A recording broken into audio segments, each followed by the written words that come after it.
Press মিটের সভাপতি আমাদের president Asit Shuklabaidya এবং আলোচনা করবেন প্রেস মিটে সুমন্ত দাস। সবাইকে নমস্কার। গত 12 তারিখ নির্বাচনের ভোট গণনা খোয়াইয়ে ভোট গণনার সময় আমাদের যে কাউন্টিং এজেন্ট ছিল তাদেরকে রূপক ঘোষ, মনোজ দেব সহ বেশ কয়েকজন মিলে মারধর করে এখান থেকে বের করে দেয় ভোট গণনা কেন্দ্র থেকে। তারপর তাদেরকে বের করে দেওয়ার পর বেশ কয়েকটি আসন আমাদের জিতা ছিল সেটি ছিনিয়ে নিয়ে যায়। সেখান থেকে নিয়ে যাওয়ার পর তারা যারা আমাদের দলের যে বিজিত প্রার্থী আসলো তাদেরকেও বের করে দেয়। তারপর সেখান থেকে বের করার পর তারা থেমে থাকেনি। পরের দিন হাতকাটা বাজারে মঙ্গলবার সকালে দলাবেল স্কুলের সামনে দাঁড়িয়ে বাজারে আসা দোকানদার এবং মাছ ব্যবসায়ী, মাংস ব্যবসায়ী, অন্যান্য সবজি ব্যবসায়ীদের আটকে বলছে হাতকাটা বাজারে যাওয়া যাবে না, হাতকাটা বাজার তিপ্রামাতার বাজার, এখানে যাওয়া যাবে না, তোমরা খোয়াইয়ে যাও। তারপর দোকানদার বলছে এটা আবার কী ধরনের কথা, আমরা তো সবসময় হাতকাটা বাজারে দোকানদারি করি, না এখানে আসা যাবে না। তারপরে তাদেরকে বলছে তোমরা বাড়িতে চলে যাও। তারপর তারা বেশ কয়েকজন জোর করে হাতকাটা বাজারে এসেছে, এসে বলছে, আবার বেশ কয়েকজন ডরে ভয়ে চলে গেছে। খোয়াইয়ের কিছু লোক, পোহরমুড়া বাজারের সামনের কিছু লোক এবং রামচন্দ্রঘাটের কিছু লোক মিলে আর সমতল পদ্মবিল বেশ কয়েকজন বিজেপি নেতা মিলে এই কাজ সংগঠিত করেছে। তারপর কিছু অটো চালক সমতল পদ্মবিল বাজারে আসা যাত্রীদের খোয়াই থেকে নিয়ে এসেছে। তাদের মধ্যে উপজাতি যে পুরুষ মহিলা ছিল তাদেরকে ধলাবিল স্কুলের সামনে নামিয়ে দিয়েছে।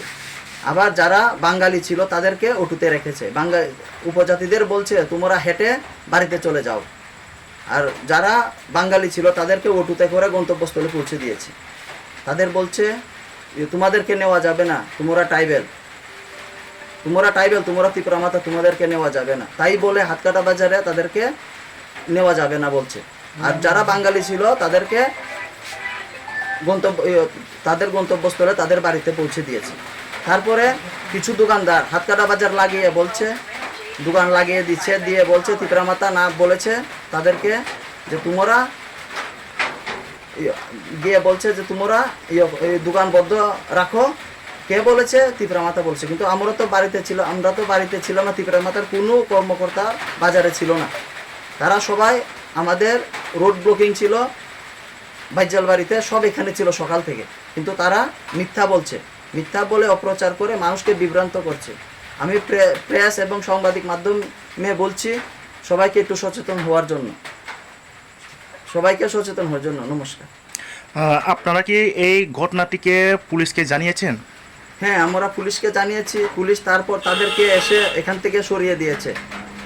তারপর কিছু অটো চালক বলছে অটোকেও আমরা না করেছি, অটোকেও আমরা না করিনি, আমরা এখানে ছিলামই না, আমরা ত্রিপুরামাতার কোনো কার্যকর্তা সমতল পদ্মবিলে সে সময় ছিল না। সকাল 6টায় আমরা চলে গেছি।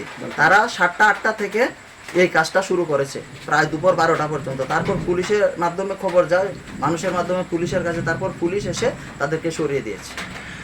এই যে বাধা দিয়েছে এলাকার কোনো একজন লোক বা ব্যক্তিকে আপনারা কি চিহ্নিত করেছেন? হ্যাঁ, চিনেছি। পুলিশকে বলেছে? কে বলেছে পুলিশকে সেটাও আমি বলতে পারবো। আমি তো বাজাল বাড়িতে ছিলাম। তার মধ্যে কয়েকজন লোক আছে, তার মধ্যে কিছু লোক আছে, নাম চাইলে আমি বলতে পারি। আচ্ছা, তো এখন হাতকাটা বাজার অথবা সমতল পদ্মবিলের পরিস্থিতি কীরকম? সমতল পদ্মবিলের পরিস্থিতি কোনো সময়ই খারাপ ছিল না। সেটা খারাপ করার উদ্দেশ্যমূলকভাবে তারা চেষ্টা করছে যে সেটাকে খারাপ দেখিয়ে তাদের ভোট বৈতরণী পার হওয়ার একটা কৌশল। আচ্ছা, আজকে তো হাতকাটা বাজার কি খোলা হয়েছে না কালকের মতন বদ্ধ? না, হাতকাটা বাজার কালকেও খোলা ছিল, আজকেও খোলা আছে, সব দিনই খোলা আছে। তারা মিথ্যা বলছে, দোকান লাগিয়ে বলছে তাদেরকে ত্রিপুরামাতা না করেছে বলে তা না একটা কেস দিয়ে আসছে। কেস কারা দিয়েছে? কেস বিজেপির লোক, কিছু দোকানদার, বিজেপির নেতা মিলে, সবাই মিলে, আর সঞ্জীব দেব বর্মা মন্ডল প্রেসিডেন্ট তাদেরকে উস্কানিমূলকভাবে তাদেরকে নিয়ে এই কাজগুলো করাচ্ছে। আপনার বিরুদ্ধে কয়জনের বিরুদ্ধে কেস করা হয়েছে তা জানেন? আমাদের প্রায় 8 থেকে 10 জনের বিরুদ্ধে পাল্টিয়ে কেস করা হয়েছে। আচ্ছা, তো আপনার পরিচয়, আমি সমতল পদ্মবিল বুথের ভাইস প্রেসিডেন্ট, নাম? সুমন্ত দাস। আজকে যে প্রেস মিট করেছে এটা কোন জায়গাতে? এটা খোয়াই সমতল পদ্মবিল তীব্রামাতা পার্টি অফিস।